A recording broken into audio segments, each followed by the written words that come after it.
Morning all. இன்றைக்கான tarot card of the டே நம்ம எல்லோருக்குமே என்ன மாதிரியான பிளஸ்ஸிங்ஸ் அண்ட் கைடன்ஸ் இந்த யூனிவர்ஸ் நம்மளுக்கு தராங்க அப்படின்னு நம்ம பார்க்கலாம். ஸோ இன்றைக்கான கார்டு என்ன அப்படின்னு நம்ம பார்க்கும்பொழுது நம்மளுக்கு வந்திருக்க கார்டு என்ன அப்படின்னா, so queen of cups. Queen of கப்ஸ்ன்னு சொல்லும்பொழுது நீங்கள் வந்து இமோஷ்னலாக பேலன்ஸ்டாக இருக்கணும், இமோஷ்னலாக ரொம்ப டிக்னிஃபைடாக இருக்கணும். யார்கிட்டையும் போய் எதற்காகவும் நீங்கள் நிற்கக்கூடாது அப்படின்னு நீங்கள் உங்கள் மனசில் நினைப்பீங்க. பட் இந்த யூனிவர்ஸ் வந்து ஏதோ ஒரு சின்ன சின்ன சலனம் கொடுத்துக்கிட்டே இருக்கும். பட் அந்த டிக்னிட்டி, இமோஷ்னல் டிக்னிட்டி அப்படின்றத வந்து நீங்கள் கண்டிப்பாக உங்களுக்கு வந்து கேரி பண்ணிக்கிட்டே இருக்கணும். உங்கள் சம்மந்தப்பட்டமான விஷயங்களை யார்கிட்டையும் அந்த அளவுக்கு ஷேர் பண்ணாதீங்க. நீங்கள் நம்பி தான் ஷேர் பண்ணுவீங்க. ஆனாலும் நீங்கள் சொல்கிற அந்த இமோஷ்னல் கனெக்ட்ன்றது அவங்கக்கிட்ட இருந்து எதிர்பார்த்தீங்கன்னா அது கிடைக்கவே கிடைக்காது.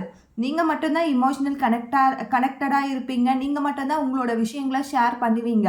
அவங்க என்ன பண்ணுவாங்கன்னா கொஞ்ச நாளில் அந்த விஷயங்களை உங்களுக்கு தெரியாத ஒரு நபர்கிட்ட போய் உங்களை பற்றி பேசிகிட்டு இருப்பாங்க, உங்கள் விஷயங்களை சொல்லிகிட்டு இருப்பாங்க.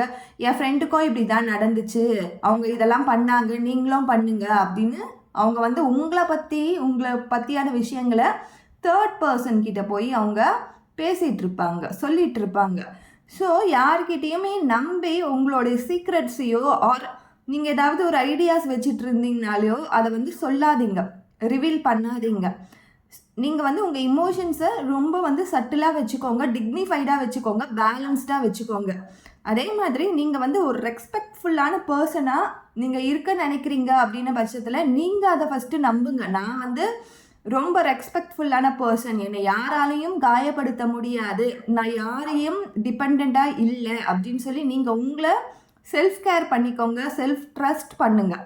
ஸோ இந்த யூனிவர்ஸ் வந்து உங்களுக்கு கொடுக்கக்கூடிய அபண்டன்ஸுன்றது ரொம்ப அதிகப்படியான ஒரு அபண்டன்ஸை கொடுக்கறதுக்கு வெயிட் பண்ணிகிட்ருக்கு.